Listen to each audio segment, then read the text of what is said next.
Kan meget vel være vidne til tilskuerrekord i den danske basketballliga her til aften i kampen mellem Aalborg Vikings og Hørsholm 79ers. De har i hvert fald gjort alt, hvad de kan her i det nordjyske for at tiltrække så mange tilskuere som muligt til den her kamp mellem to ganske formstærke hold. Aalborg de har fået en fin start, taget i betragtning af, hvordan det gik for dem sidste år i grundserien, mens Hørsholm har været et af de positive bekendtskaber. En af de positive overraskelser i den her sæson og vandt senest over Horsens IC i Horsens. En flot sejr, de fik der. Og ved min side i dag til at guide jer igennem derhjemme, der sidder du, Niklas Seberg. Og hvad har du egentlig af forventninger til aftens kamp her? Jeg tror, det bliver en god spændende kamp. Det er to hold, de er meget anderledes. Vi har Aalborgs lidt mere individuel spillestil over for Hørsholms gode kollektiv. Men jeg tror egentlig, de kommer til at matche meget godt op, så det bliver rigtig spændende at se, hvordan det kommer til at være så.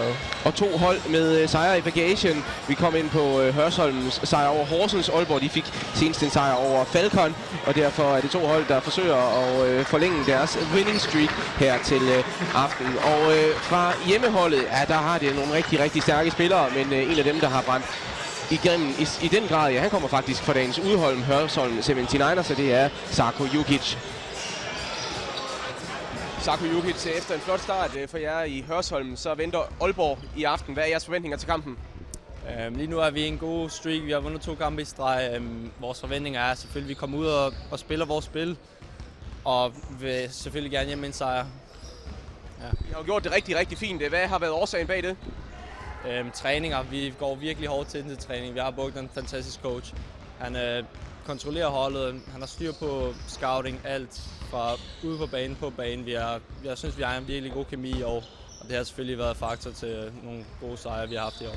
Og personligt for dig selv har det gået rigtig godt. Men i den sidste kamp mod Horsens, der havde du season low 11 point. Skal der rettes op på det i dag? Ja, det tænker jeg. Så jeg var i fejlproblemer der. Første halvleg i kampen, det smed mig lidt ud af kampen sådan mentalt, så jeg havde lidt svært ved at komme tilbage, men jeg spillede en god anden halvleg, og det vil jeg fortsætte på i dag. Hvad vil det betyde for jer at få en sejr i aften? Selvfølgelig at vores streak fortsætter, og så har vi så Randers her på lørdag. Det kunne være godt med at sådan forblive varme, ikke?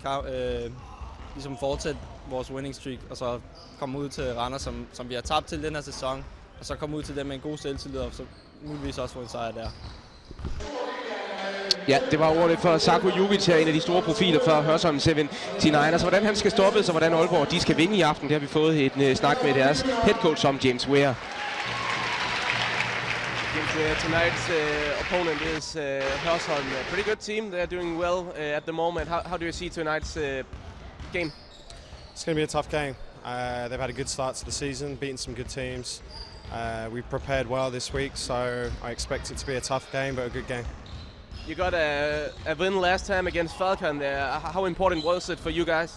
It's important for us to get some confidence, really. The guys have been playing well for about the last month, but we haven't seen out most of our games, so to actually come away with a couple of wins and be on a win streak is good for the team.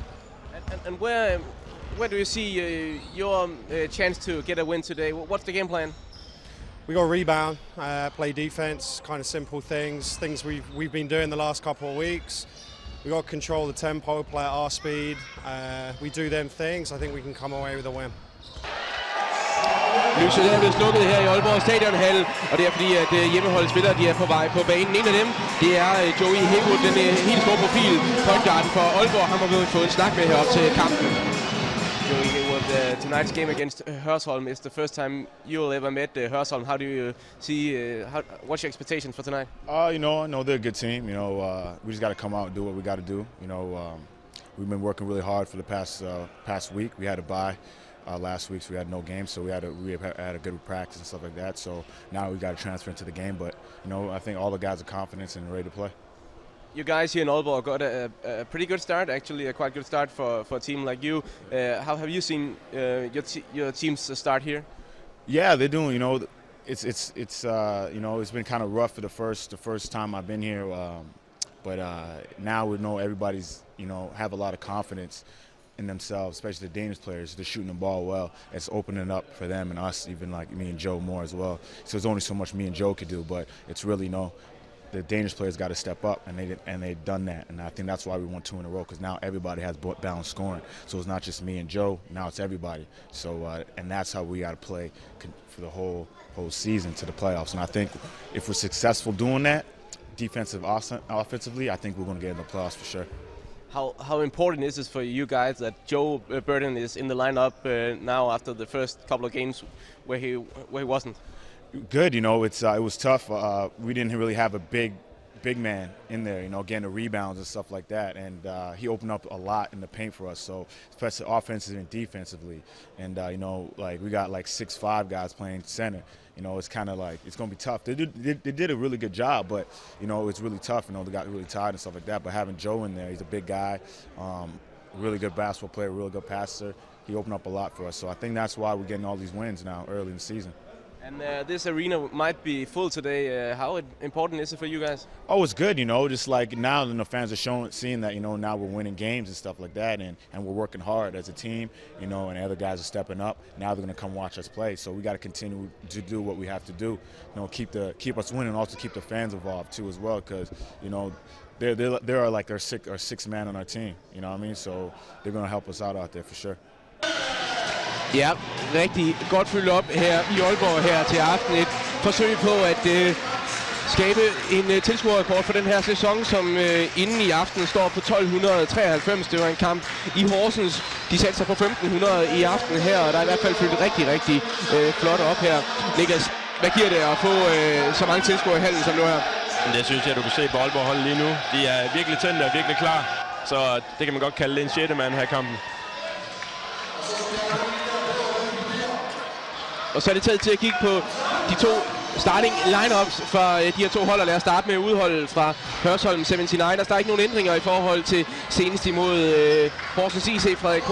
Kasper Hessendal, Brendan Butler, Attila Kovacs og Sako Jukic. Og der kan vi se, at Sako Jukic er topscorer med 18,9 point per kamp. Men det er efterfulgt af Brendan Butler, og så følger de efter dernede af. Hvad tænker du med de her 5? Jamen, det er solidt. Det er batter, som du også kan se på statsene her. Jamen, de bidrager alle sammen med noget. Og udover det, så synes jeg, de komplementerer hinanden rigtig godt i forhold til at spillestil. Og vi skal også tage at kigge på hjemmeholdet startende 5 spillere, og der er heller ikke nogen ændringer i forhold til den seneste kamp. Ja, det var vist en forkert, vi fik på der. Det var en gammel, vi havde liggende fra Hørsholm. Det er selvfølgelig Aalborg, som vi forsøger at finde frem. Og skulle det ikke komme, ja, så kan jeg da fortælle, at det er med Joey Haywood, der starter inde sammen med Malte Thiel, Rune Lauridsen, Benjamin Sørensen og Joe Burton.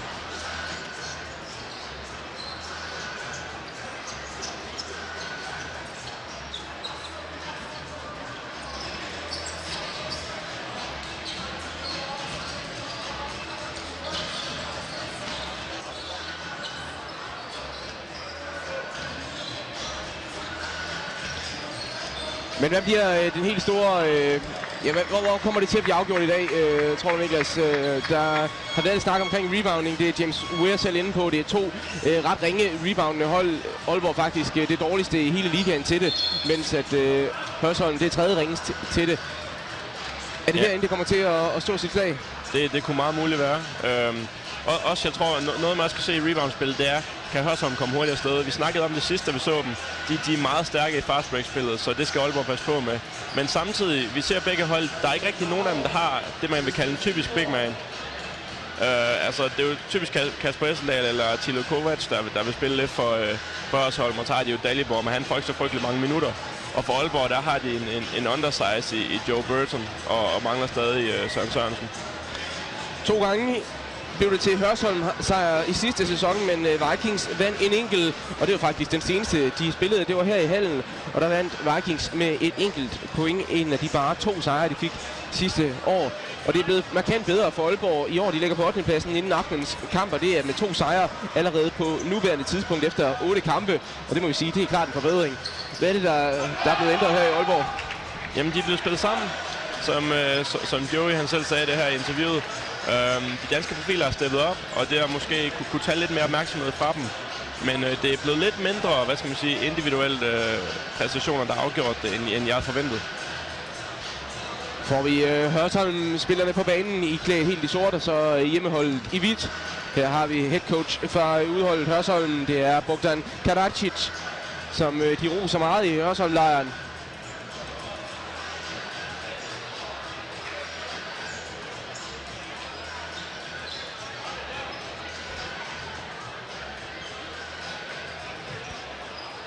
Og det er 2 spillere, der nok kommer til at slås en del mod hinanden i dag. Sarko Jukic og Joe Burton.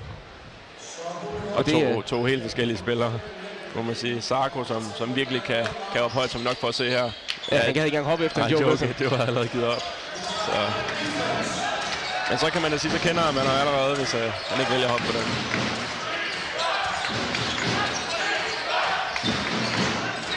Og god stemning her fra start af. Og fint forsvarsspil af Aalborg. Mads Kofod, der fremtvinger et turnover. En af de spillere, der virkelig har steppet op i den her sæson. Det var vigtigt, at man kan se, Hørsholm, de gik med det samme ind og prøvede at trække noget på Burton. Det er meget vigtigt, at Aalborg de ikke kommer i fejlproblemer i dag, for de er meget mere sårbare, end Hørsholm de er. Så har jeg bolden over hænderne på Joey Haywood, så plejer der nok at kunne ske noget. Og bliver blokket af Kasper Hessendal. Han har ellers været fremragende til at lægge point i kurven, Joe Haywood. Og så aftens første point, 3 af Staksen, og det er signeret Brendan Butler. Og han har været så skarpt skydende ude bag 3-pointslinjen den her sæson. Næsten 50%. Så arbejder han inde i posten. Joe Burton selvfølgelig. Flot hugger af Burton. Der er tempo på fra start af. Det må man sige. Sarko, han forser det måske lidt her i det første par angreb. Men han skal nok komme igen. Ja, smart spillet ind af Frederik H.N. til Attila Kovac.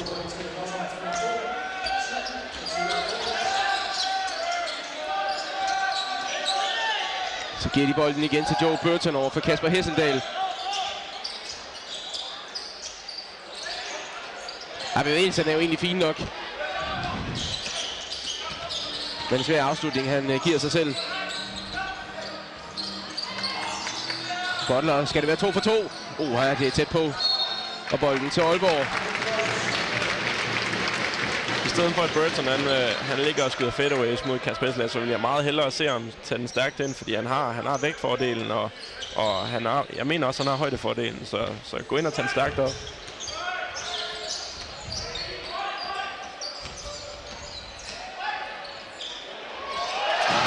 Point her. Og det er Benjamin Sørensen, der noterer sig for dem. Aalborg bagud med en enkelt. Ja, han har 3 centimeter på Hessendal. Joe Burton. Men her er det Hessendal, der vinder den her duel.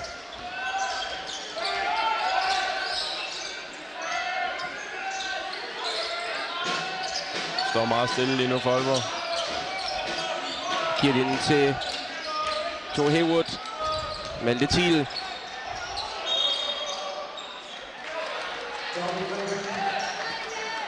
Egentlig en fin finte, han starter med at lave. Ja, han mister den bare ned gennem feltet. Det er lidt ærgerligt. Men et meget rodet angreb. Meget stillestående.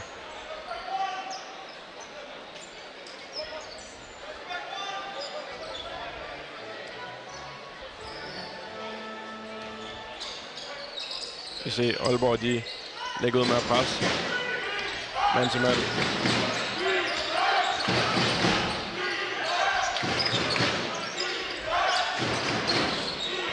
Ja, det er et godt forsvar med Kofod.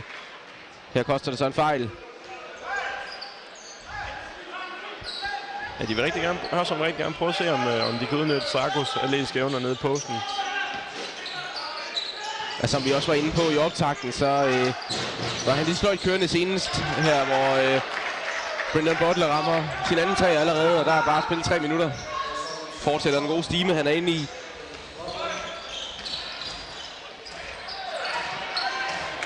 Her får han igen Brendan Butler.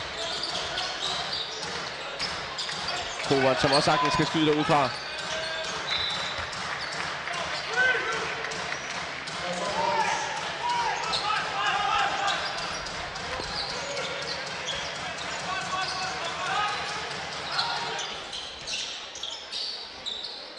Nej, det er stærkt nok i...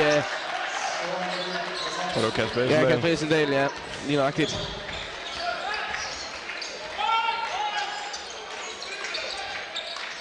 Benjamin Sørensen finder Malte Thiel, som skal 2 gange på straffelinjen.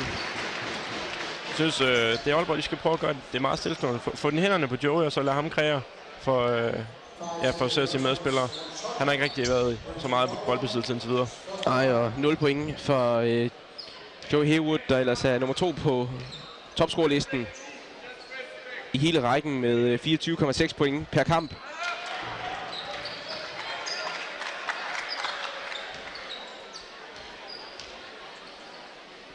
Og Joey Haywood kan du se et længere interview med i pausen af den her kamp. I en pause, hvor vi også viser lodtrækningen til pokalsemifinalerne. Og det er noget, som Aalborg blandt andet er med i. Ja, jeg mener, det er Aalborg, Sisu, Bakken og Svendborg. Ja. De fortsætter det gode run foran med 10 point nu, og Sarko Jukic med sine første 2 point. Godt move her. Scoring og mulighed for 3. Ikke for at lave nogen helt store sammenligninger, men hvis man har kigget på en NBA-spiller som Shaquille O'Neal, så var det netop sådan en trick, der han brugt. Fang ham på siden af kroppen, få den højre fod ind bag hans ben, og så kan ham og spænde rundt. Der var bare den hage med ham, at han ikke kunne skyde straffe. Det kan Joe Burton. Skyder 70% for sæsonen. Her der brænder han godt nok.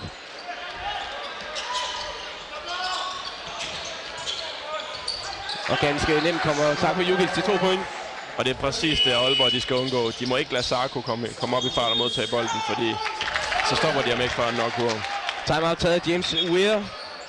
Efter 4 minutter spillet bagud med 16-6. Og det har været en start, som har behaget Hørsholm rigtig godt. Hvorfor er de kommet bedst fra start, synes du? Aalborgs angreb, det virker utroligt stillestående. Meget roligt. Det er som om de ikke rigtig får bolden i jeg tror, du må høre her, hvordan det er. Attila, Kasper, Brenton. Okay, so he dribbles. So Freddy, stay here. Darko here, you stay in the line. He dribble. Freddy, just come here. Darko here. Once he is here, go on trap. You need to deny those 2 passes, okay? After that, go back in 5. 5. Can you Brandon switch over here? Okay. Now the 4 comes in and sets it. You understand? No, this is a new play. No, it's not a new play. It just means it's still drag. But it's some way to get him the ball in drag. He's still saying it, but it's handoff into drag. Look inside, you're not even doubling. Keep looking inside. Hey, attack anyone.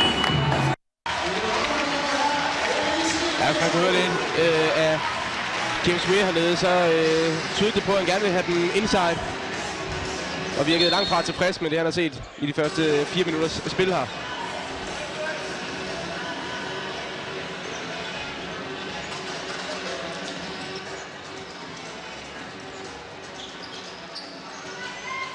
Aalborg har sådan en del gode skytter, så hvis de kunne prøve at få den endnu mere inside, og så spille inside out og få sådan en forsvar til at trække sig sammen. Ja, der er plads til Malte Thiel her, der også kommer igennem og får 2 straffe.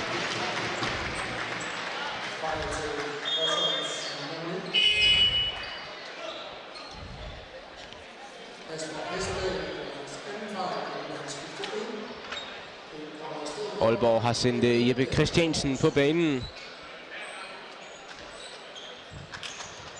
Og for Hørsholm, der er Daniel Mortensen netop stemplet ind. Og han erstatter Kasper Hessendal.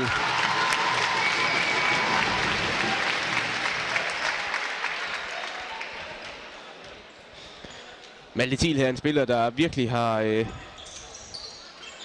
løftet sit niveau i den her sæson og begyndt at spille meget mere. Tilbagespil dømt.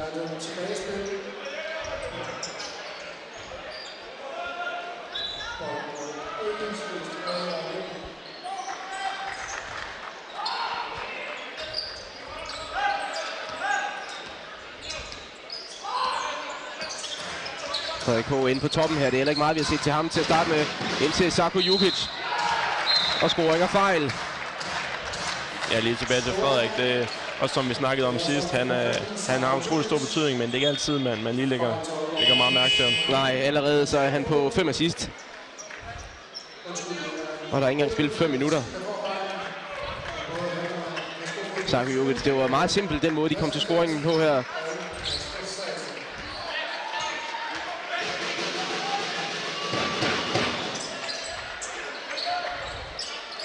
Og rammer straffet foran nu med 12 point.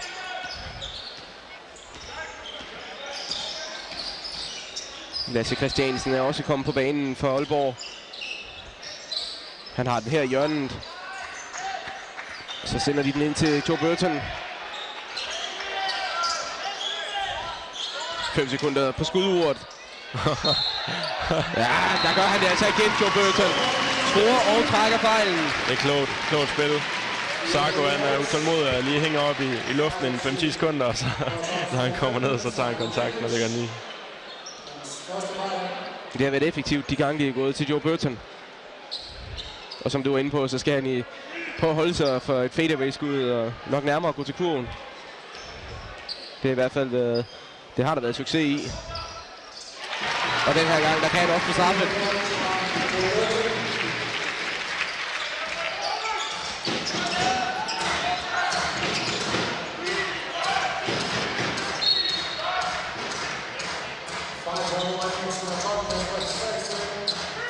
Kasper Særslev, som også er kommet ind her, bliver kaldt for en fejl.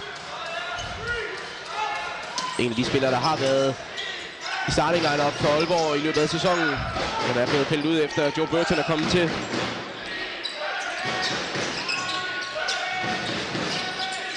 Fem sekunder på skuddet. Og godt forsvarsspil.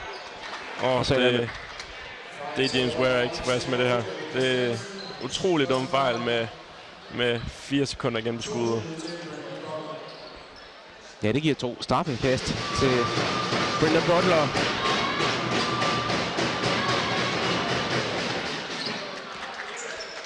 %80 skytte er han fra linjen.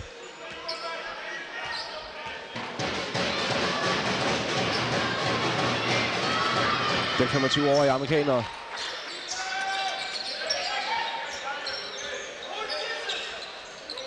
Ja, de forsøger at presse højt, Hørsholm.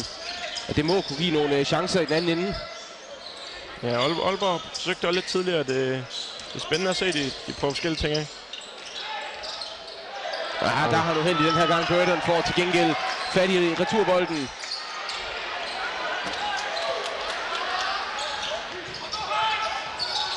Ja, han fortsætter Butler. 3 på 4 bag linjen, eller bag trepointslinjen endda.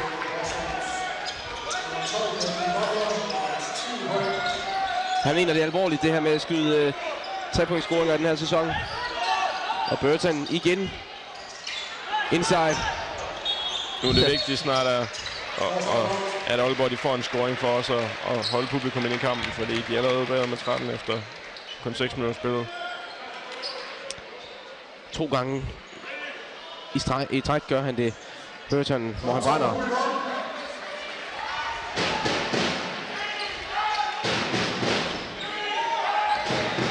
Men det er forsvindet lidt, vi har set til Aalborgs anden amerikaner, Joe Haywood. Og så er der frit til... hvordan kan han brænde den? Sako Jukic. Her får han netop Joe Haywood, og så bliver han fejlet. Ser med det samme, hvor hurtigt han er.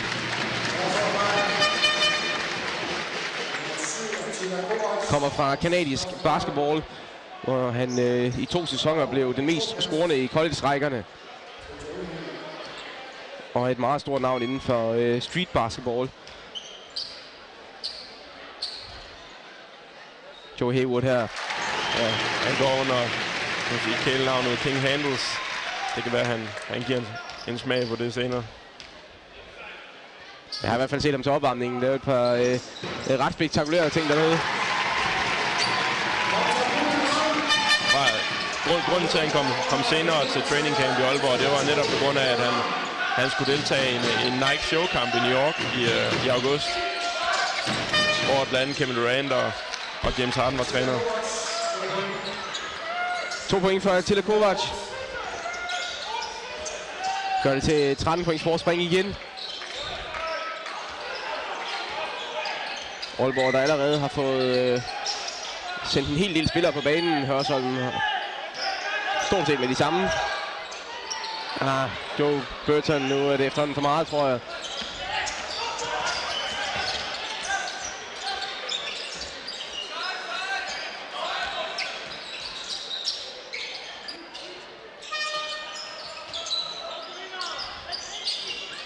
Den var in and out, den der. Det er ellers godt spillet rundt der, Hørsholm.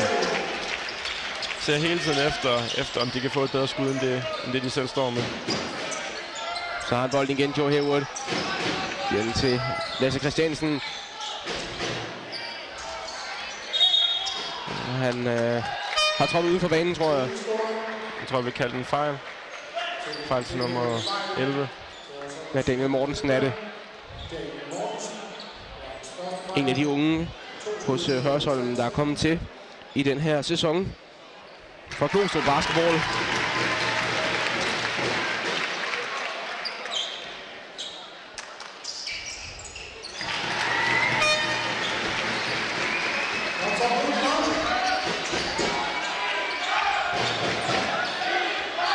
Ja, stemningen kan man i hvert fald ikke tage frem her i Aalborg. Det er rigtig dejligt højlydt. Ja, virkelig flotte rammer. Og her Frederik Hårgaard til Attila Kovac.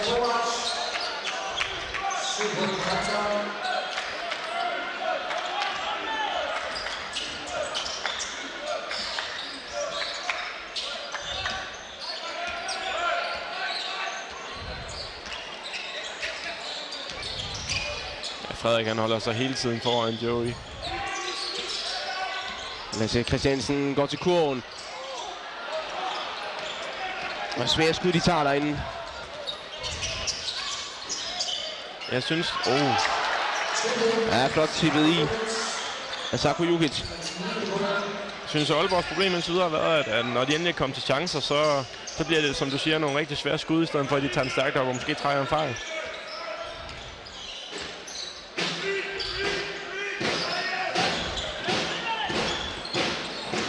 Her går han ind igen. Joe Burton. Den her gang er der succes. 9. point fra amerikaneren.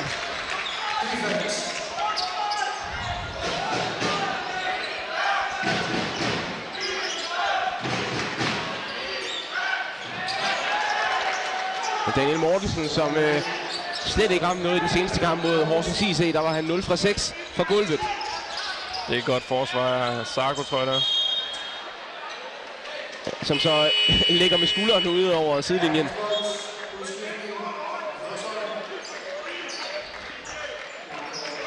Så forlader Sako Jukic banen ind.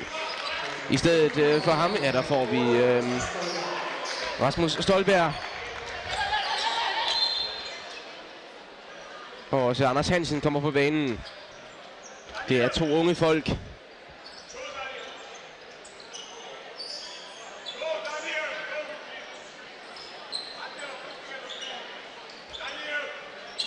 Kan de lige få lukket det her hul en smule? Aalborg, så har vi en i kamp igen, og Joe Burton fortsætter 11 point. Stærkt taget.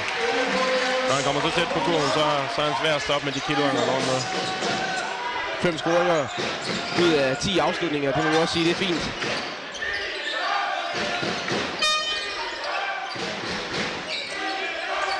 Kovac, som også har været godt spillende indtil videre i den her kamp. Tæt på at smide den væk.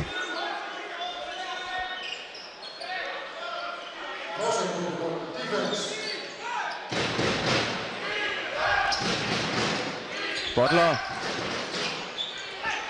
Og så vokser træerne heller ikke ind i hende. Så er der plads til Joe Hayward. Og så går der altså stærkt, lynhurtigt. Og 2 point for ham, de første fra gulvet. Det var det to driblinger fra midten.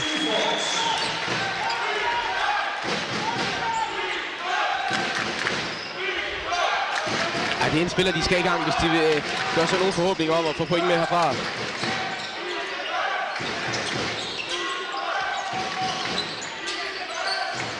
Lang 2 af Anders Hansen. Og dermed slut på første kvartal. Det ender med 13 points forspring til Hørsholm. De får faktisk lige hentet ind med 4 point til sidst her. Og gør det Om end ikke til en tæt kamp, så i hvert fald en tættere kamp, end det var for bare et minut siden. Men stadig 33 point, det er alt for meget at lukke ind på en enkelt periode. Hvad skal de ned og snakke om nu nede i Aalborg-lejren? Vi må jo sige, det er nok der er mest at snakke om. Jamen, de skal helt ud tørre som skytter. Jeg vil ikke sige, fordi Hørsholm måske kører de store systemer på dem, men de skal stadig bare en hånd op i det mindste. Lad os lige prøve at høre, hvad Jim... The scouting report. What's 11 do well? Sixth man coming off the bench, shoots him. Like everything that we've gone through in this scouting report has happened in that first quarter. This team scored 33 points. That might be the most a team has scored in us in a quarter. Offense isn't the problem. Offense isn't the problem.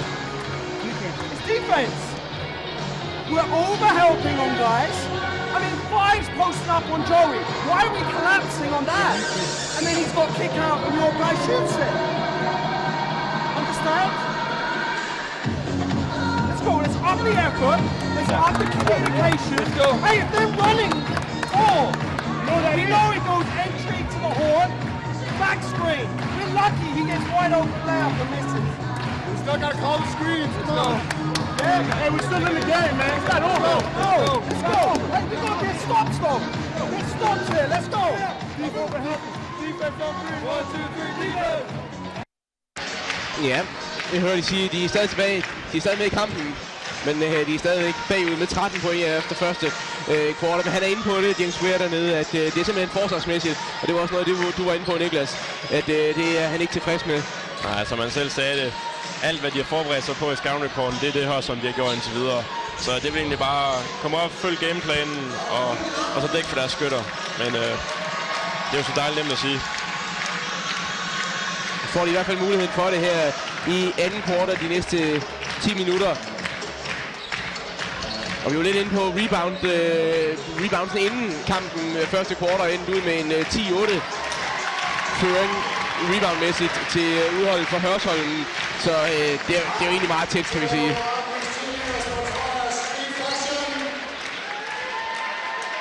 Jamen, jeg er spændt på at se, om Joe Burton han kan blive ved med at holde energi, og hvem de vil rotere med, hvis det er fra bænken på Aalborg. Hørsholm i forsvarsposition til at starte med Aalborg med bolden.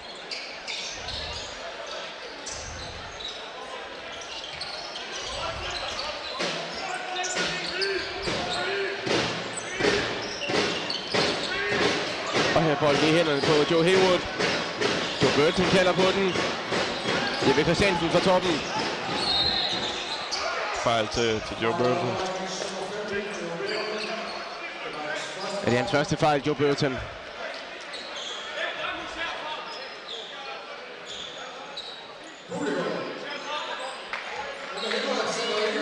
Er det en spiller, de trækker store vækster på, Joe Burton? Da de ikke har den naturlige afløser for ham til at spille centerpositionen. Ja, det mangler de virkelig. Virkelig meget.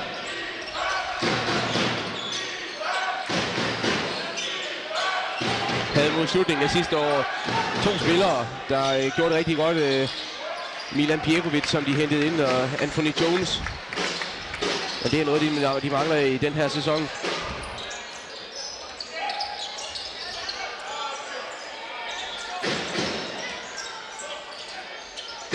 Kasper Sagerstev forsøger sig bag trepointslinjen, brænder. Det er svært ved at komme frem til nogle gode muligheder Aalborg, når de ikke har Joe Burton i posten. Her rebounder, han giver den til Joey Haywood, så sætter han fart. Her Sarko Jukic blokker ham ud af banen. Ja, det var det ikke engang. Det var som en Rasmus Stolberg. Her har han bolden overfor Joe Burton i en direkte duel.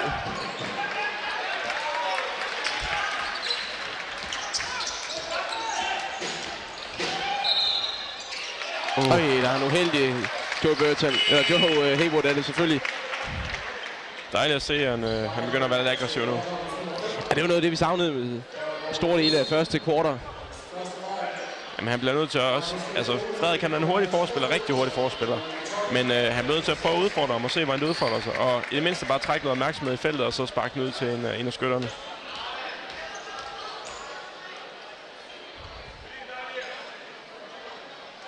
Rammer det første her. Og en ganske habil straffeskytte. Knap 80% skyder han fra straffelinjen. Joe Hayward. Og her 2 for 2. Gør det til en 10-pointskamp. 11. Jeg kunne godt for Aalborg at komme under 10 her. Stolberg omkring straffen. Linjen. Så skal han afsted. Han mangler lidt holdkammerater. Og meget disciplineret tilbageløb af Hørsholm. Jumpshot er godt. Stolberg får den tilbage her. Han er ved at varme op nu.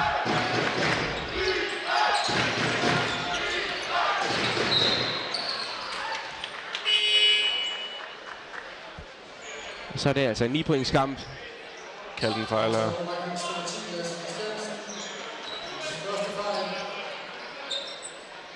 Og vi må sige, at de har fået rettet defensivt på tingene, i hvert fald indtil videre, og der er ikke blevet scoret imod dem. Det er der så nu. 3 point for Daniel Mortensen. Her er det. Det er godt kørt det her med Kofod, som har været usynlig indtil videre. Kommer ned gennem midten og får bolden. Det er jo Kofods første 2 point i kampen. Og det er også en spiller, de skal i gang. Det er den spiller, der scorer 3. flest point for holdet.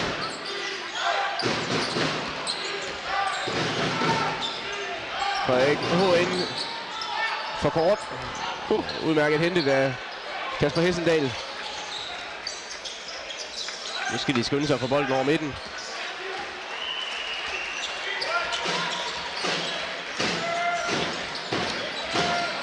Det er også en spændende matchup, de her to imellem Joe Hayward og Frederik HN.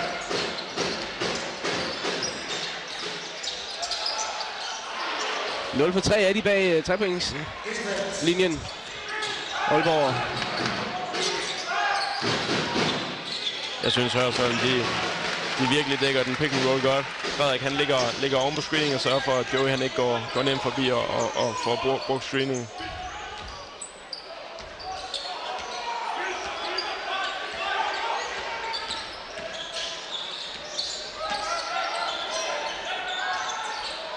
Joe Burton slår den i gulvet, og hookshottet igen. Jeg synes, det er langt ude, han modtager bolden. Skal skabe mange ting selv.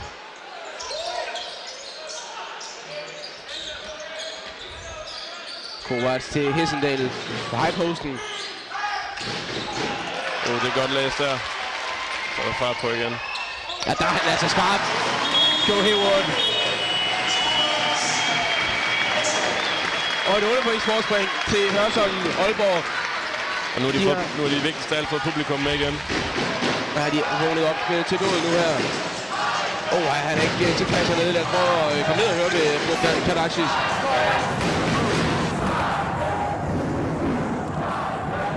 Who tells you that you go on 15 when he's shooting?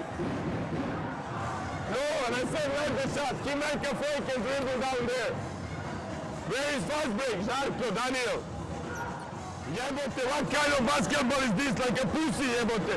You and Stovia go fuck each other, bre. Pičke jedne, bre.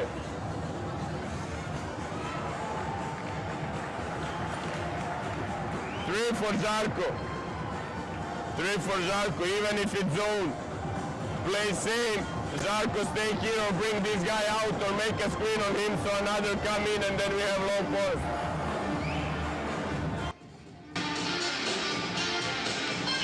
Topscorer i kampen, det er Joe Burton med 11 point. Og for udhold for Hørsholm, der er det Attila Kovacs med 10 point. Og også Brennan Butler med 10 point. Han er så også ramt.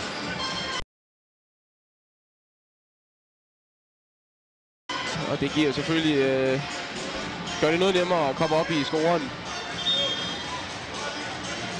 Men de mangler lidt andre muligheder end Joe Burton i angrebet Aalborg. Ja, nu har de i mindste prøvet at give bolden lidt til Joe Hayward, men Men som om stadig de ikke kan løse den. Jeg synes, at Hørsholm griber det rigtig godt an. Og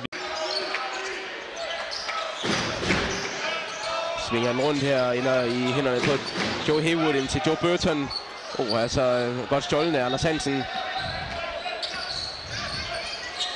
Han får den her, Anders Hansen. Så går det lidt i stå. Brendan Butler.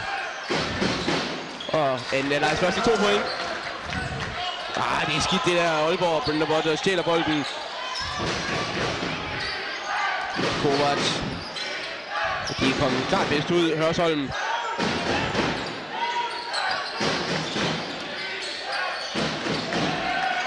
Det har også været rodet, må vi sige. Ja, lidt specielt, at Sarko han starter på bænken. Ja, det er jo ikke, fordi han er i fejlproblemer på nogen måde.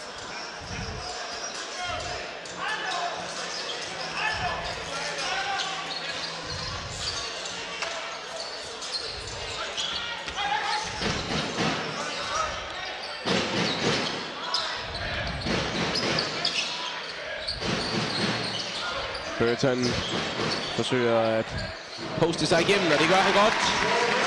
God bevægelse. Det var det stærkt i den anden ende, Brendan Butler. Sover Aalborg fuldstændig.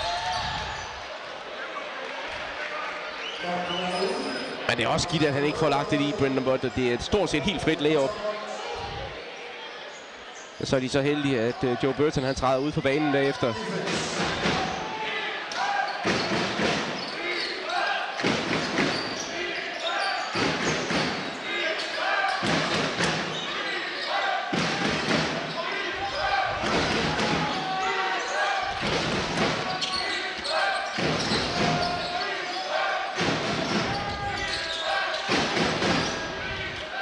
Godt spillet her.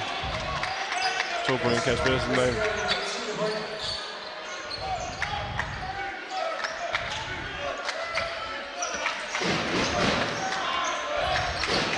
Ja, vi fik desværre ikke Danny Bomisic at se nu. Det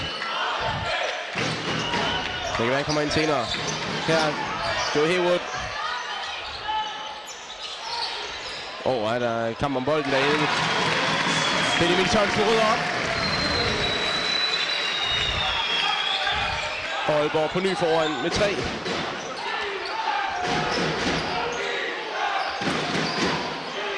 Og nu kommer Daley Boyne, kan jeg se. Ja, han står klar nede på sidelinjen.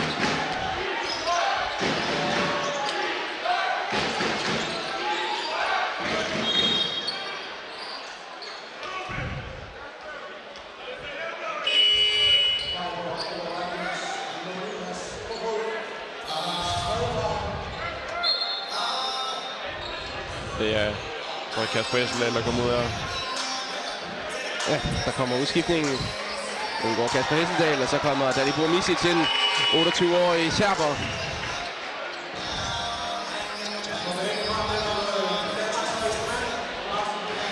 Og så er han i den grad undersized. Joe Burton for Aalborg Vikings. Jo, man siger, det bliver en spændende matchup der, og se hvordan de vil udnytte den.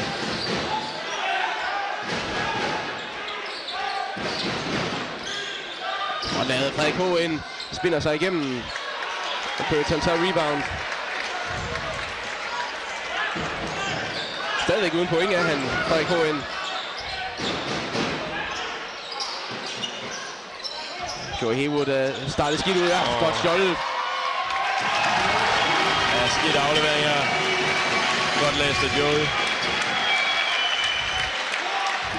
Og nu er de første point for ham i den her halvleg. Brendan Butler vil gerne have den. Forsøger at gå inside til endnu en dårlig aflevering fra Attila Kovac. Det er ikke godt nok, at han skal lige steppe op nu. Og med det samme ser vi, at konsekvensen kommer nu i ud. Og ind i stedet for ham kommer Daniel Mortensen, som har ramt en enkelt træer i kampen. Brendan Butler, som modtager bolden overfor Benjamin Sørensen. Det er godt sat i Brendan Butler. Var det et lille flop, vi fik dernede fra Benjamin Sørensen?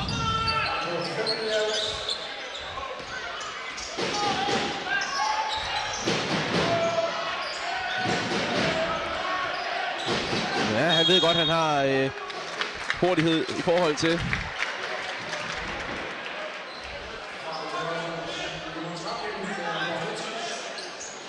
Og fejl dømt på Dalibor Micic.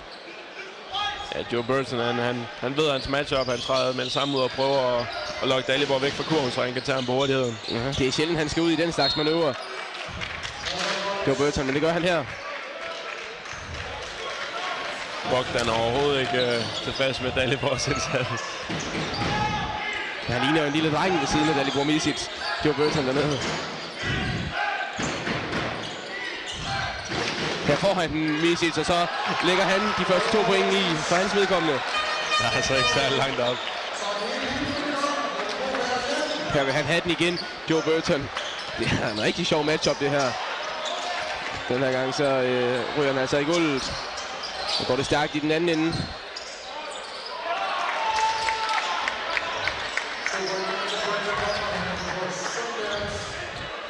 Ja, han får altså nogle muligheder for at slå den i gulvet her, Burton. Og det er jo lige præcis det, jeg synes, der kunne være spændende at se om Joe Burton. Fordi det vi har set indtil videre, det er, at han tager kontakten på spillerne og lægger den op efterfølgende. Det kan han ikke helt på samme måde gøre mod Dalibor, fordi han har bare armene i vejret, og så er den automatisk blokeret skud. Så han ved så indstille sit game på en anden måde. Det var en god indskiftning indtil videre, må vi sige. 2 point og på gode forsvarsaktioner. Her er Dalibor Micic. Den er vist god nok, den der.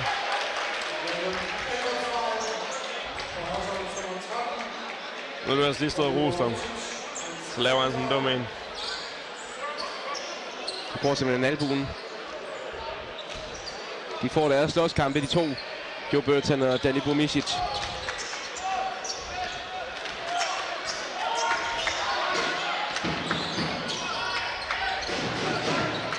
Haywood,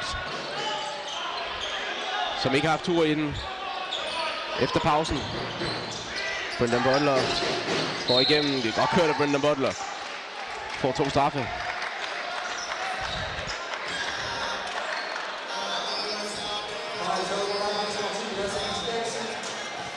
Han er en af de bedre til at komme på linjen, den gode Brendan Butler.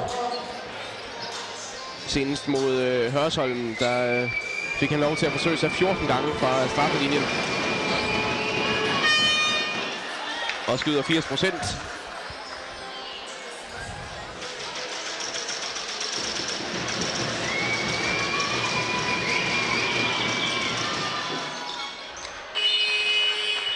Og så tager...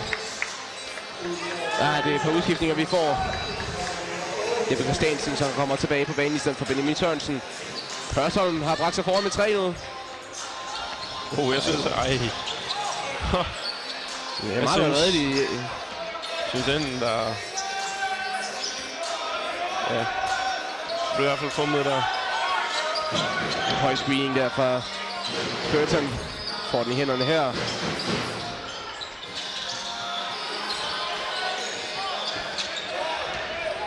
Og så går det stærkt den anden vej.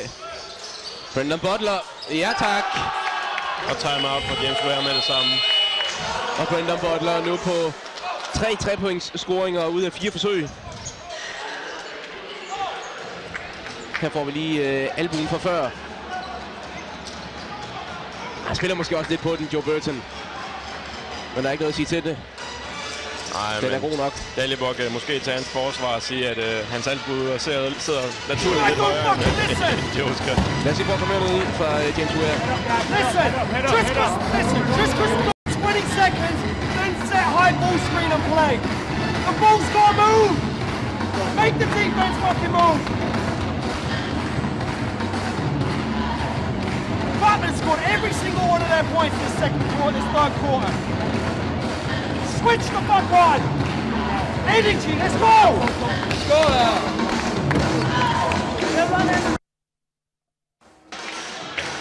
Han var ikke tilfredsstillende, James Ware. Og især det sidste angreb der lægger han vægt på, at de egentlig bare står og dribler i 20 sekunder, og så ender med en skidt afslutning. Det var præcis det, vi så fra starten af kampen også, at energien manglede, intensiteten manglede. Og Jamen, den skal de bare finde igen, og starte med at gøre det i forsvar, ligesom de gjorde i første halvleg, og så skal de nok komme igen. Ja, de har i hvert fald vist, at de sagtens skal hente et forspring.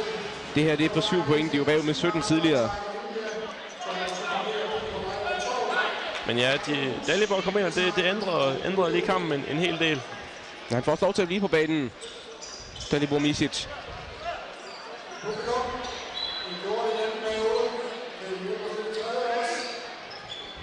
Det er jo heller ikke hver dag, man står over for en spiller af den højde. Men jeg mener bare, altså... Det kan være, man er fældt med at gå til Joe Burton i største del af kampen, men så må Joe Hayward gå ind og tage ansvar her og bruge sin hurtighed.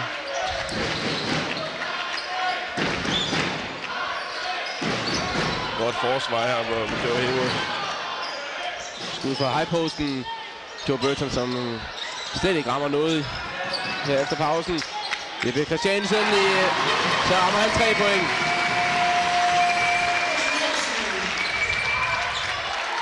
Det var hans 8. point.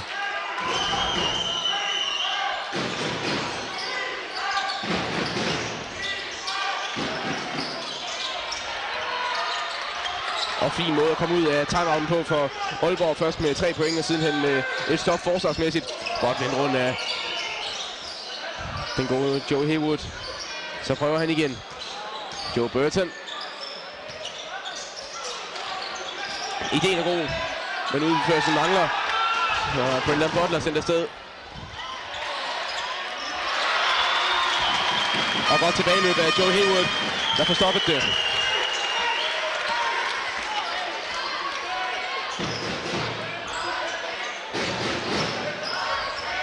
Det kan ikke være nogen tvivl om deres gameplan. Det er at få den derind. Ja. Og den her gang så begår han fejl, Dalibor Misic. Det var allerede hans 3. Du kan også se når Joe han får den i posten. Forsvaret er ikke bange for, at han kommer fornemt til en scoring. De spreder ud med det samme. Der er ikke nogen, der er klar til at hjælpe ind eller noget. De spiller bare direkte ind mod en.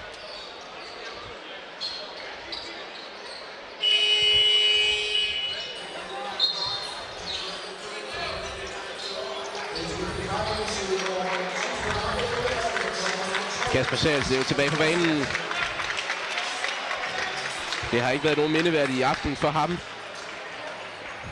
0 point, 0 rebounds og 0 assist.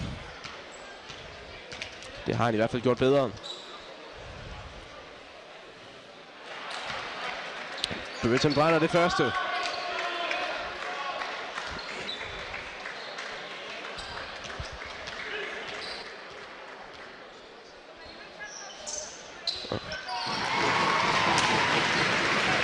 Nu rammer den anden trepointskamp. De har hentet lidt ind her med et 4-0 run.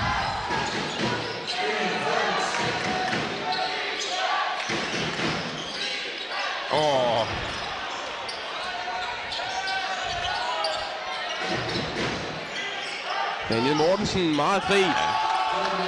Og 3 point. Han er godt skydende i dag, Daniel Mortensen. 2 for 2 faktisk.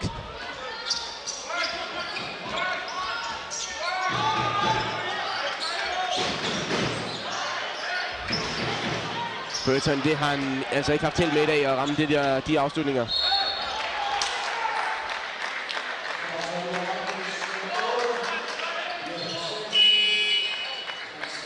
Så ser vi ham på banen igen, Sarko. Jeg har været holdt ude hele 3. kvartal. Hvad tror du ideen bag ved det har været? At gøre ham sulten.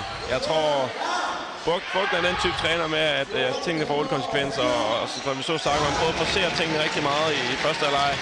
Og nu tror jeg, at han er dobbelt så fokuseret, og han er sulten nu, så han skal nok vise sig, det er helt sikkert. Ja, Daniel Mortensen, som har tur i den. Og her gør han det igen.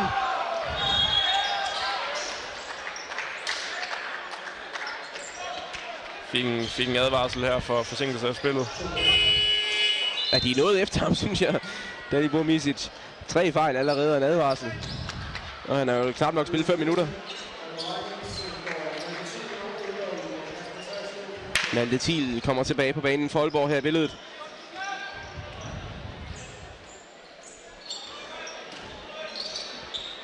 Det har heller ikke været nogen aften for ham at skrive hjem om bare et enkelt point.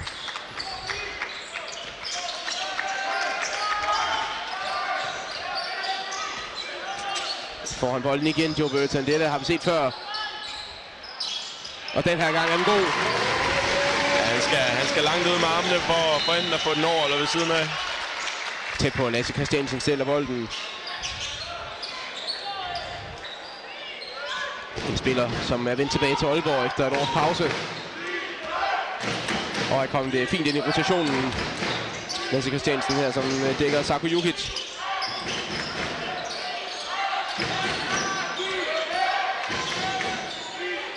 Daniel Mortensen. Her der er han uheldigt, ikke? De er 3 for 3 bag 3-pointslinjen. Og Joey Haywood, som er faldet ud af kampen. Ja, han er ikke helt med mellemdistancetorer lige nu.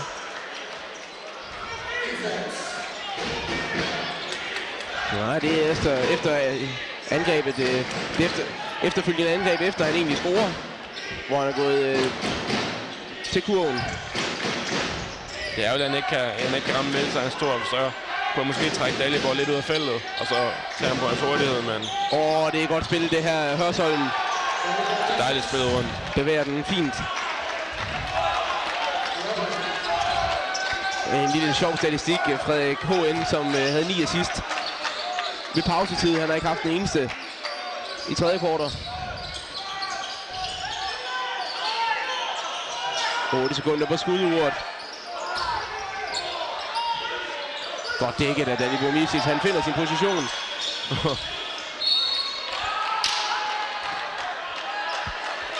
Ja, Joe Burton er klart frustreret. Ja, jeg ved ikke, om det er tid til en pause til ham.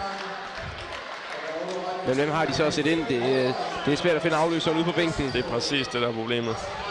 Der er ikke rigtig nogen, og specielt ikke, når modstanderen har ligaens højeste spiller inde. Han har spillet samtlige minutter. Stort set Burton.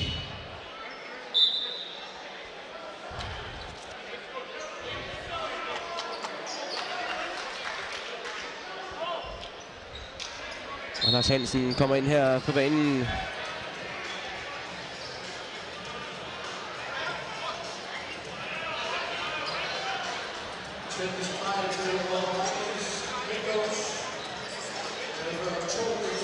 Men stadigvæk en åben kamp. Det er et 8-points forspring godt nok til Hørsholm. Men vi har set, hvor hurtigt det kan gå, det her.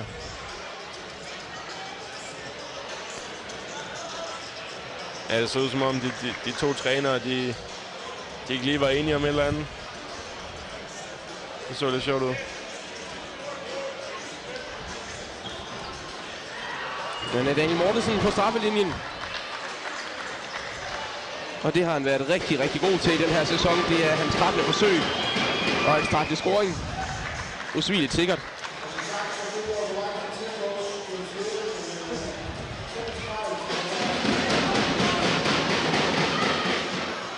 Her bliver det til 15 af 15 fra Mortensen. Jeg er faktisk ikke helt klar over, hvorfor han får lov til at skyde så mange gange. Det kan godt ligne, at det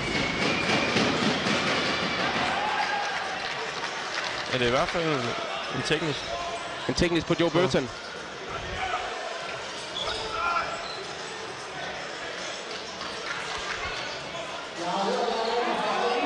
Ja, det gav jo lige pludselig Hørsholm 12 points forspring. Ja, så var de holdfejl samtidig, så den fejl, han lavede, gav også 2 straffe. Sarko Jukic brænder her. Det er vigtigt for Aalborg. Det var præcis det, vi så fra...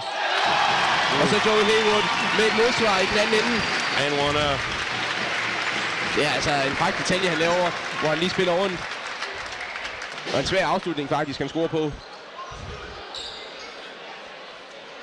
Ja, som vi så i den anden ende før, at Sarko, han forcerede det endnu en gang. Med at gå ind mod 3. Det fik han heller ikke meget ud af. Uheldig, han ikke rammer her. Til gengæld godt ryddet op under kurven af Joe Burton. Ja, holder Dalibor væk med den ene arm, og...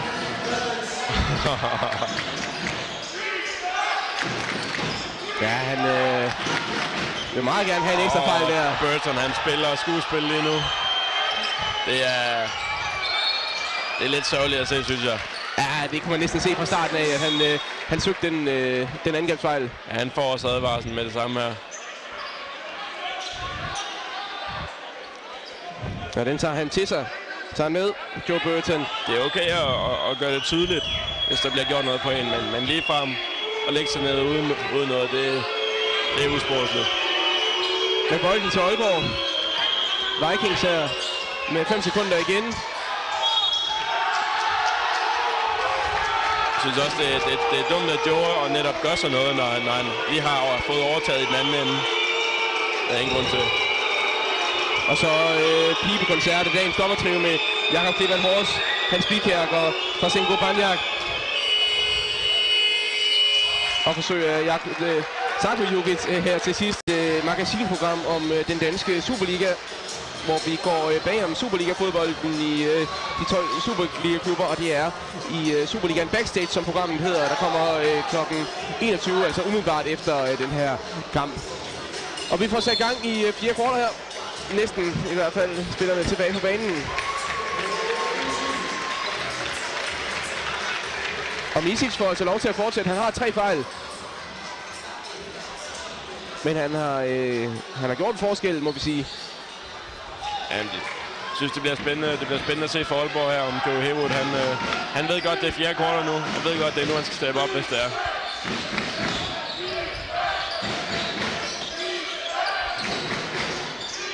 Ja, Sarko Jukic mod kurven finder Frederik H.N. Og Frederik H.N. fortsætter altså med ikke at kunne ramme bunden af netmaskerne. Stadigvæk 0 point ud for ham. Til gengæld en rigtig god angrebsrebound af Sarko Jukic, så det giver ham 2 straffe. Og første rammer han.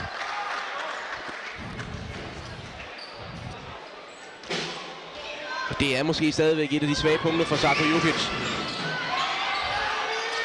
Og Frederik H.N. med en angrebsrebound på straffe, det er sjældent, man ser det.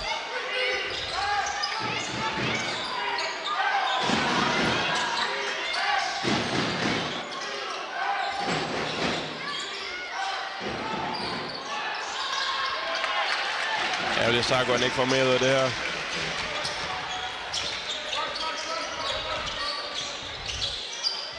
Og så er han måske i gang igen, Joe Haywood. Det ser utrolig nemt ud.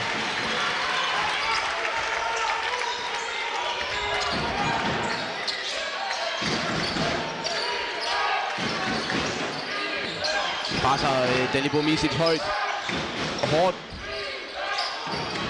Kamp om bolden. Mads Kofod får fat i den. Joe Burton kalder på den under kurven. Ja, han har været mere anonym i dag, end jeg havde håbet på. Plejer helt sikkert at være en af de stærke profiler fra Aalborg. Nu kommer Attila Kovac tilbage på banen.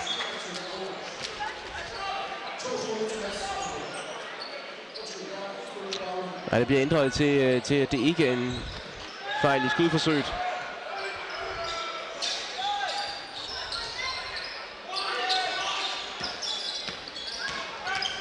Joe Haywood med et rigtig godt drive på kurven. Det er stærkt taget, og man undrer sig over, hvorfor han ikke har gjort det noget mere i den her kamp, når han er stensikker, når han kommer ind. Brendan Butler med den distanceskud forsøger han sig med. Ja, momentum helt klart hos Aalborg Vikings lige nu. Godt kørt af Mads Kofod. Ja, han overvejede at lægge den op, indtil han så Dalibor, han stod i vejret. Og nu får de altså også angrebsreboundsene, vikingerne fra nord. Lasse Christiansen. Ja, så er det vist tid til, at han skal stoppe med det der. Og så laver han Joe Burton fejl igen. Det har vel været en 6-7 forsøg, han har forsøgt sig med der. Der er ikke det eneste, der er gået ud i. Dalibor Misic tjekker ud. Og det tror jeg faktisk, Joe Burton han er godt tilfreds med. Ja, og så har man en helt frisk Kasper Esseldahl inde, så det er spændende at se, om han kan udnytte det nu. Jeg kunne godt tænke mig at se den Brenton Butler været på banen i første halvleg. Spiller med lidt mere overskud. Det er meget stillestående lige nu. Kasper Hesseldal kommer altså ind på bænken. 2 point her.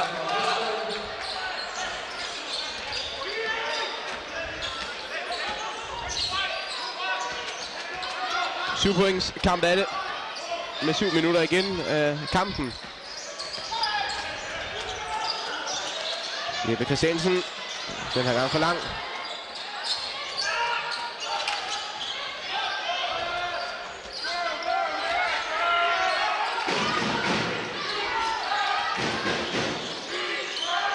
Darko Julic forsøger sig. Og den rammer igen den bunden af nettet. Det var vigtigt, den her 10 points forspring ud til Hørsholm. Ja, nu skal Aalborg passe på, at de ikke render fra dem.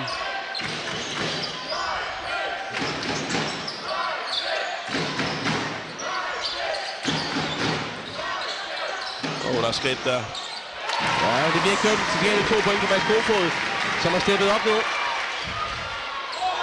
Godt blok af. Jeg tror, Joe Burton, han fik rykket hele første række der.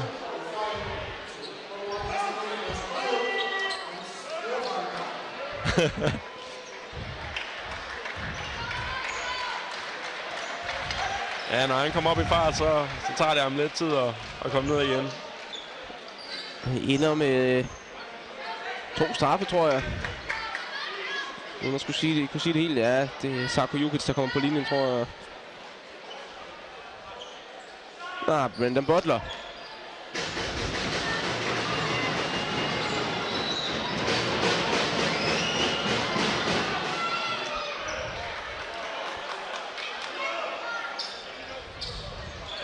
Butler med mulighed til at gøre det til plus 10 igen.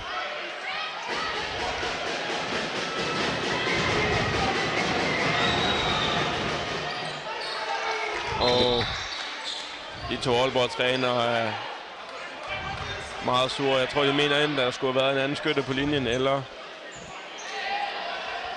Ja, jeg tror, det er det. Nu får vi lige se den med Joe Burton før. Først blokket her. Ja, det er godt kommet tilbage, men... Ja, han lander helt ude på første række. Meget diskussion lige nu dernede på banen.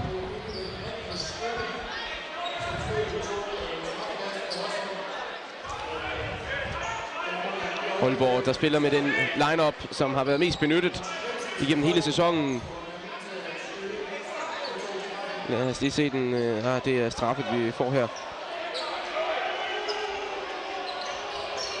Ja, nu ender den... Ja, der var lidt misforståelser, tror jeg, her igen. Altså Christiansen, lang toer, alt for lang. Burton pakket godt ind dernede, flot forsvar af Hørsholm. Og det ligner frustreret. Aalborg holdt meget rådvildt den måde, de spiller på. Både Sarko og Hesseldal kan hoppe. Ja, pakker Sarko Jukic. Jeppe Christiansen. Lasse Christiansen. Ja, de er også heldige i Aalborg, de kan bevare bolden. Og 2 point for Mads Kofod. Han har steppet op her i Clearboard, det må man sige. Ja, dejlig detalje. Det er altså stadigvæk kun en 8-pointskamp med over 5 minutter igen. Det er langt fra game over. Sarko Jukic, skal han gøre det igen? God angrebsrebound. Og Frederik Hesseldal.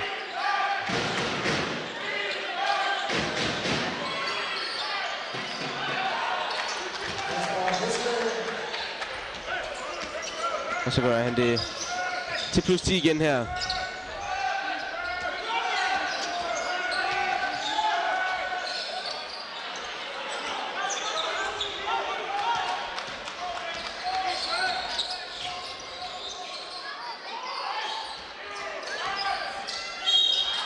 Ja, stærkt taget af Hesseldal her til kurven. Og et timeout der.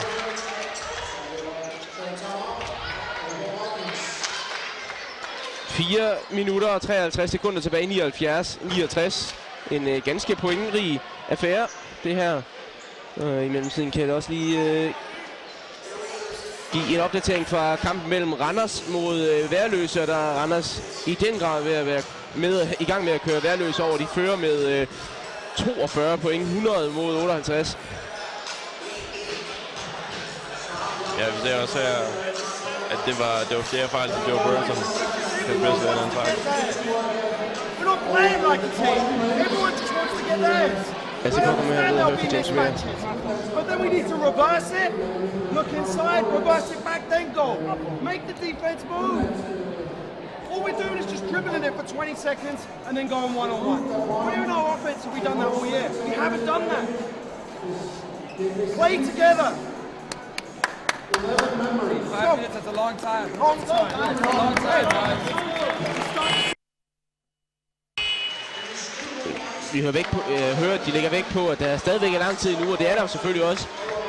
4 minutter og 56 sekunder, det er vel minimum 10 angreb, de har.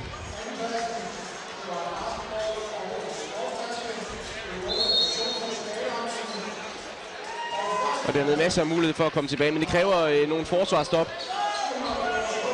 Det vigtige er, at det er som, at de går ind og er aggressive mod kurven fra starten af, for der er 2 hold, der har 4 fejl, så de skal bare nok gå til den nu. Og hvis de kunne få smidt Joe Burton ud, så ser det meget sort ud for Aalborg.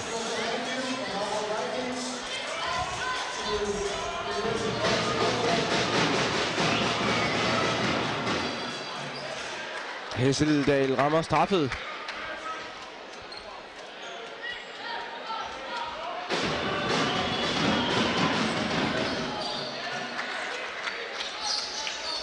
Og der har Aalborg haltet lidt efter på straffefronten. Har kun skudt 60% i dag, mens Hørsholm har skudt imponerende 95.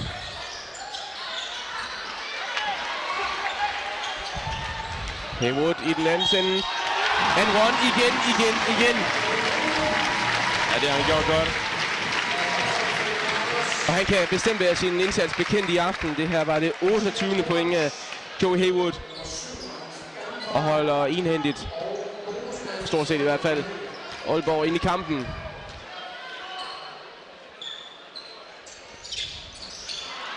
Men hans straffe har ikke været imponerende. Nej, det er jo lidt Joey Haywood, han ikke holder fat den her. Og meget tæt på at lave en dum fejl efterfølgende.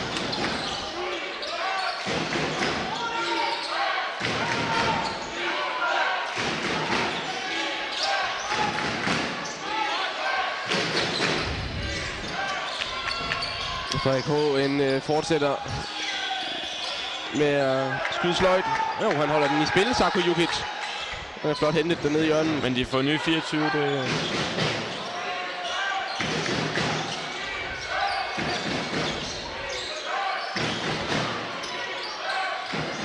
Kovac. Vi har set flere af de brændte layups i dag. End sædvanligt. Mads Kofod fra toppen. Og så er Aalborg måske tilbage igen. Især Mads Kofod har virkelig holdt dem inde i kampen. Det er vigtigt, at de får fat i rebounds nu her. Det er meget vigtigt, at de får fat i rebounds her, for ikke at Hørsholm de tager for meget tid i klokken.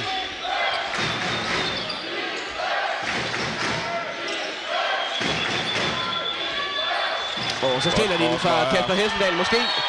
Hold bold. Det var lige ved, at de kunne fremsynge et turnover.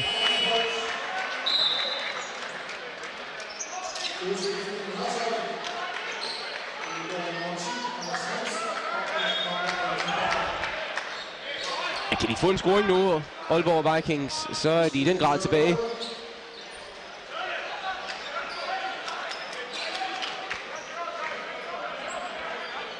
Bagud med 7 point lige nu. Det er jo ikke andet end 3 scoringer. Nej, det er slet ikke umuligt. Og de har spillet bedst, når de har været bagud i den her kamp.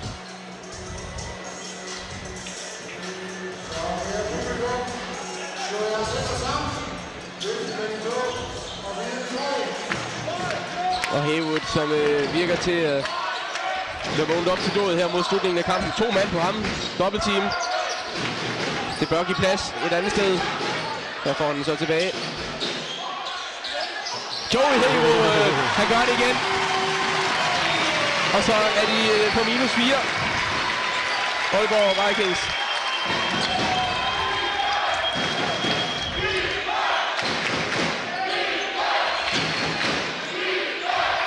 Og defense-råb ud over Aalborg Stadionhallen, som er fyldt flot op. Frederik H.N. Det er et vigtigt tidspunkt, han kommer i gang på. Det må man sige ja til.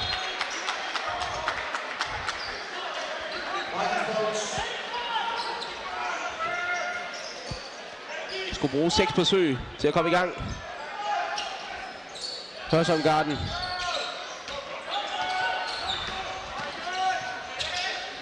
Jeppe Christiansen. Der er de uheldige i Aalborg. Og den her gang bagefter er vi så heldige. Fastholder bolden.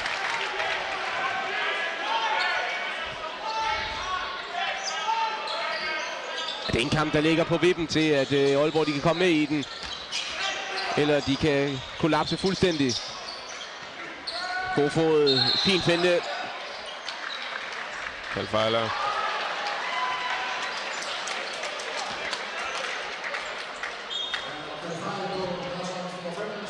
Daniel Mortensen bliver skiftet ind her. Erstatter Sarko Jukic. Ja, han er overhovedet ikke tilfreds, og Bogdan er heller ikke specielt glad for ham. Kofod for toppen.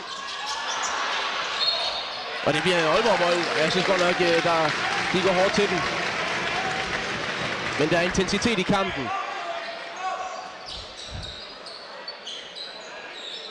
De gør i hvert fald, hvad de kan for at komme tilbage. Aalborg. I de her flotte rammer.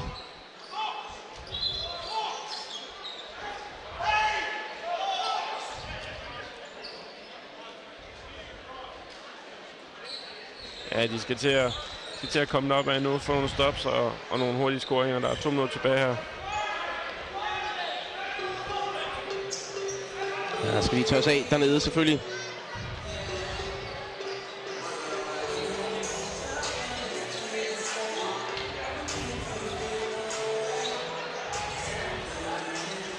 Så er vi klar igen. Burton, der får lov til at spille ned til Lasse Christiansen fra hjørnet. Ja. Jeg tror, den er god nok. Det lignede også af måde ude med albuen der, og det er meget fatalt. Dansk 5. fejl der. Ja, tak for i aften til Joe Burton. 5 fejl, så må man altså ikke være med længere. Og det har været en kamp på godt og ondt for den store amerikaner. 20 point, 15 rebounds. Ja, jeg synes, den så god nok ud herfra. Men han har også haft gevaldige problemer med især Dalibor Misic og skudprocenter, der lyder på 32%. Han havde en god første halvleg, men Dalibor formåede både at syge ham mentalt, men også at... Ja, han har svært ved at finde en løsning til ham.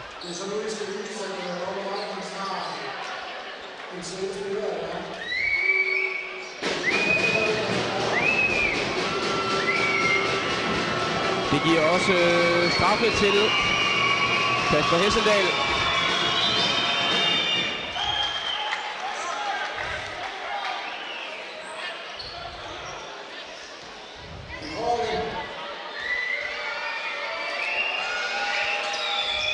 (18) point fra Kasper Hesseldal, som spiller noget over gennemsnitligt i dag. Han er faldet lidt i forhold til sidste sæson, Kasper Hesseldal, hvor han havde en rigtig, rigtig flot sæson, efter han vendte tilbage fra 4 år i USA på college. Der snittede han 13 point, 6 rebounds. Det har faldet lidt, men den her kamp har været rigtig, rigtig flot for ham. Han har spillet solidt, og så da Dalibor var ind, så fik han en pause, så han var frisk i sidste del af kampen. Lad os lige prøve at høre nede ved Aalborg. Zippering off, understand? You're zippering off. But one match right here, when we get it in, wide pin down for you. You don't have it on the first one, set in flare screen. Go again. Okay, we're looking for you. If you catch it, remember you don't have shot. Give it back and then go again. Okay. Look, we're in 100 here as well. We're picking up full court. Okay, looking to run and jump. Understand? Run and jump. So we're bluffing at the ball. As soon as he dribbles it, you either go from behind or you jump from the middle. You understand? If he dribbles this way and you're in the gap, jump here. Okay? Looking to get steals here. We're in hurry up offense. We're in hurry up, so everything's drag. Everything is dragged down. Men det er travlt. Aalborg Vikings bagud lige nu med 9 point. Med knap 2 minutter igen. Ja, det er meget vigtigt, at får lavet en stop, så komme op og få en hurtig scoring. De har bolden i hænderne. Og en scoring her vil være vital for dem.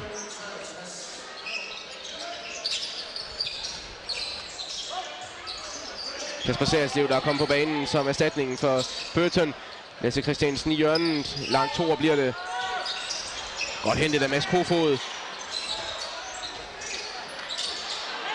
Og så kommer Helsingdal til. Det er rodet det her. Det var det 4 skudforsøg, de havde der. Inden den gik i. Og uden deres bedste rebounder. Det kan man vel godt acceptere.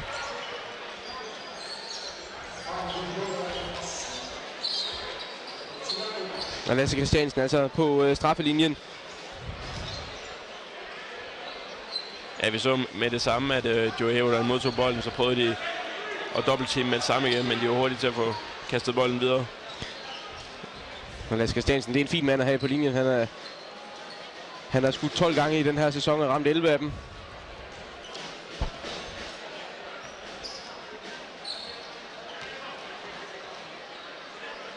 Men presset er på ham. Den skal være der. Og 6 point forspring. Og timeout taget. Ja, to positioner nu. Bogdan Karadzic. Ja, der fik de optimale ud af den timeout.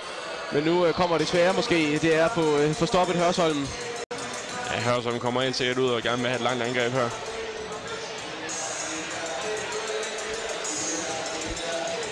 Skal jeg også lige informere dem, der venter på, at vores Superliga-magasin, Superligaen Backstage, det kommer. Så ryger vi altså direkte over til det, når kampen den slutter. Og det er også selvom den skulle ryge lidt over 9. Hvilket at den meget vel kunne komme til at gøre, fordi vi kan godt ende med at ryge ind i en masse stops nu her. Ja, hvis kampen den bliver tæt, så vi den næste scoring er meget afgørende, eller næste angreb. Hvis Hørsholm får en scoring, så ser det svært ud for Aalborg, og så må de gå ind og spille lidt mere desperat. Mest scorende i kampen med Joey Haywood med 31 point, og Brendan Butler med 24 point. Henholdsvis for Aalborg og Hørsholm. Og ellers følges de kølvandet dernede af Joe Burton med 20 point. Kasper Hesseldal med 18. Og Sako Jukic med 13. Det er ikke meget ved at sætte til Brendan Butler i anden halvleg. Men flotte skudprocenter, det skal han have. Især ved trepointslinjen, hvor han fortsætter den gode stime for den her sæson. Han har skudt 5 gange og ramt 4. Jeg synes også helt klart, at han var kampens spiller i første halvleg, men han har været lidt usynlig i anden halvleg.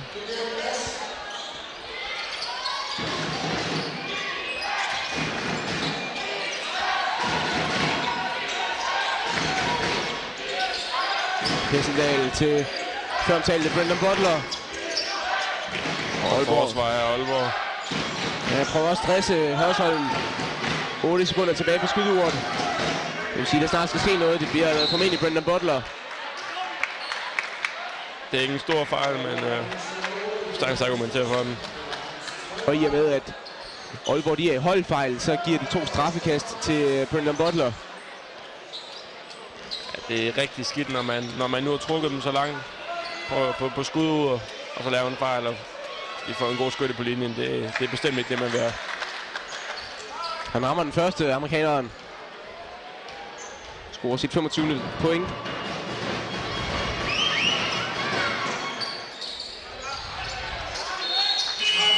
Og timer er taget for Aalborg. Ja, de skal ud og spille med det sprart nu. Hurtige scoringer. Gerne en træer. Så ved jeg ikke om... Man vil nok ikke gå ind og fejle, hvis man får scoringen. Men ja. Jeg ved, man går til en træer her på... der er jo trods alt stadigvæk 1 minut og 17 sekunder igen. Right here, understand? Cross screen. Joey, you're coming off. Yep, you're now coming through this elevated screen. But when it's set, just here, understand? He comes off looking for it. We're looking for quick shot here. If he doesn't have it, Mads roll up. Look to Mads. Lasse, you're now coming off handoff. Understand? If they go, I think they're going zone and then straight into Mads. Okay? If they go zone, you run the same play. Because you can still screen the top here. Understand? You got the elevator, let him go through first, then set the screen. Understand? Hey, listen, we're in 100 here. We're picking up full court. You hear me shout red? That means intentional foul. Okay, we're in red. Okay, hold for the ball. Ja, der fik I måske svaret. Der blev i hvert fald tegnet spil op dernede. Jeg kunne se noget ud af det, Niklas? Det synes som om, at han åbnede flere forskellige muligheder for at få en træer. Men ja, så selvfølgelig var han klar til at råbe, hvis de skulle fejle. Det er meget afgørende nu.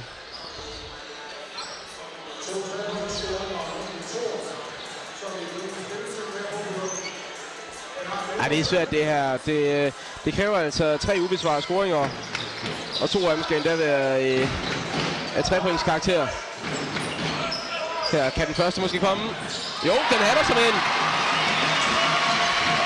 Kasper Sandslev er det. Der står for den vigtige 3-points scoring. Og en god ind her. Ja, kun 5 point. 1 minut tilbage. 10 sekunder på skuddet. Og så defense chance i Aalborg Stadion her. Brendan Butler. Hørsholm, det 1 sekund. Skidt afslutning, de får sendt afsted. Og der er 24 sekunder, fordi den rammer ikke ringen. Ja, så er det en helt ny situation, end det var for 2 boldbesiddelser siden. 45 sekunder igen. Hvis de får en scoring nu, så... Ja, så er det ikke det hurtigt interessant. Så er det lige ved, at de ikke engang skal fejle. Der er frit her. Og den er der som en 38 sekunder igen. Det giver Aalborg med sikkerhed en afslutning mere. Der er jo godt nok åben der. Jeg så også som forsvar. Og så er det altså bare en 3-pointskamp.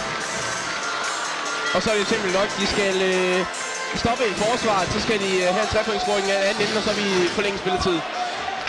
Ja, igen. Vi har set det før, som du sagde. De spiller bedst, når de er bagud. Hurtige runs kan bare afgøre det her. Og alt sammen er gjort uden Joe Burton ind under kurven, så jeg kunne spille noget small ball, og det har hjulpet dem. Ja, så har de også... Lad os lige prøve at høre, hvad James Ware har at sige. Whoever it is who has it, you're setting it. If they zone up here, after you set it, you can pop. You can pop now, understand? You need to stop it. You need to stop. Hey, if they clear out for Butler, we're not in black, we're in bluff. So you've got to bluff hard. Up the line, on the line, constantly bluffing. He's got to pump it. Yeah. Keep him going left. See, he wants to go right. Hey, if you got him, you want it. You got him? Yeah. You got him? Keep him in front. Let's go. No hands. Alright, guys. Let's go. Jeg skal først lige beklage, at vi ikke hører nede fra Hørsholm-lejren. Det er simpelthen fordi, vi har lydproblemer nede fra Bogdan Kardaric. Men altså, 3-points kamp er det. Hørsholm foran med 85 mod Aalborg Vikings. Hørsholm har bolden med 38 sekunder igen. Men de må altså maksimum bruge 24 sekunder til at sende en afslutning afsted. Dermed kan Aalborg få et stop nu, rent forsvarsmæssigt. Så har vi en kamp. Brendan Butler. Går til kurven, Brendan Butler bliver stoppet. Og Kasper Heftendal får rebounden. Det var muligheden. Den er ude. Det var muligheden, det der for Aalborg. Nu er det... Der er 8 sekunder forskel på uret og skuddet. Det er meget ærgerligt her. Man skulle næsten tro, at Hørsholm ville have taget et langt angreb med Brendan Butler. Han fik en hurtig afslutning. Her er bolden i hænderne igen på Brendan Butler. Hørsholms stærkeste kort. De har ikke Žarko Jukic på banen. Og nu trækker de så meget tid som muligt. 11 sekunder på skuduret. Ud til en fri Daniel Mortensen. Her det bliver en Hørsholm-bold, så skal de fejle. Og det bliver Brendan Butler, der bliver fejlet. Så tror jeg skal aldrig sige aldrig, men tror... Ja, det vil være game over nu. Ja, det ser skidt ud. Og det må virkelig være ærgerligt, for de får os til at gøre præcis det, de gerne vil, men formår ikke at få taget rebouden 2 gange. Og der kan man så sige, at de snakkede om før, at de har spillet godt. Uden Joe Burton her, der kommer svagheden måske til syne. Ja, det sidste, det er en lang rebound. Og så skal Aalborg krydse fingre for, at ham her, Brendan Butler, han parter 2 gange. Det gør han ikke. Rammer den første. Og så er det lige pludselig 2 boldbesiddelser, det handler om.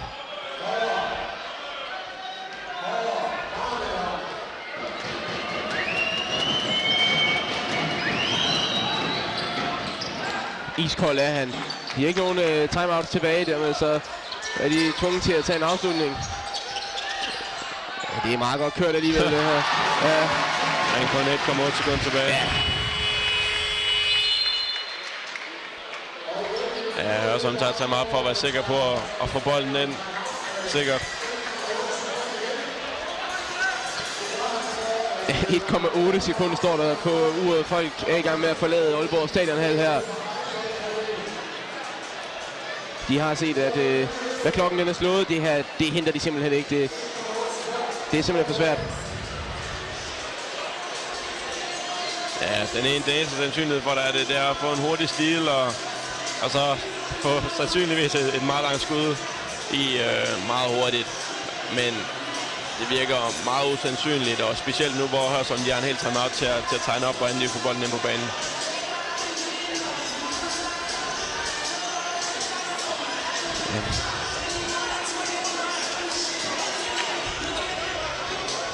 Ja.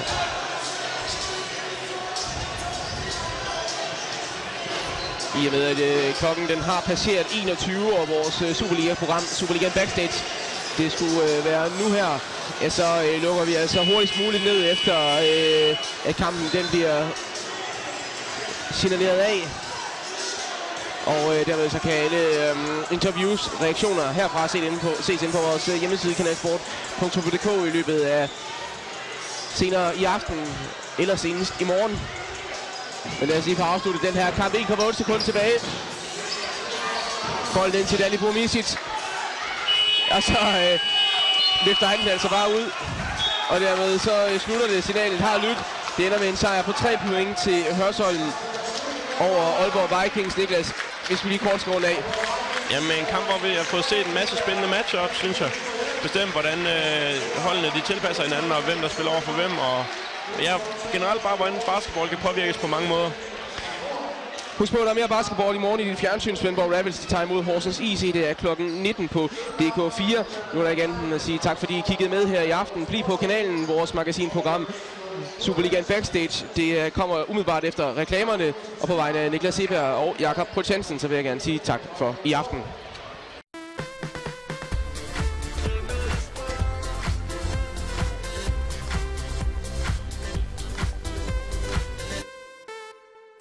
Hvad sker der her? Det er fordi, at vi har et rigtig godt tilbud. Så vi vil godt have, at folk virkelig husker den her speak. Hvorfor en papegøje? Har du en bedre idé? Der har du ikke. Okay, fint. Jamen, vi kører. Kongo, vær så god. For 25 kanaler på UC. Lige nu får du første måned til 0 kroner, inklusiv oprettelse. Ring nu eller bestil på UC.dk og få samtidig et skarpt tilbud på bredbånd. Den så skal du lige skabe her, det. Jeg synes, han er vildt utroværdig. Sådan lige skidt for dit manus. Vi er et nyt pokermesterskab med Leo Bynes. 100 turneringer, 25 millioner kroner i præmier. Buy-in fra under 1 krone. Vi er Micro Millions. Vi er poker. Så er det nu. Kom.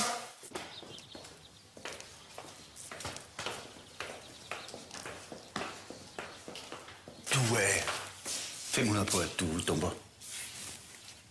Hvad siger du? Ikke noget. Kom. Kom indenfor. Det er lige herovre, det foregår. Unibet. Af spillere for spillere.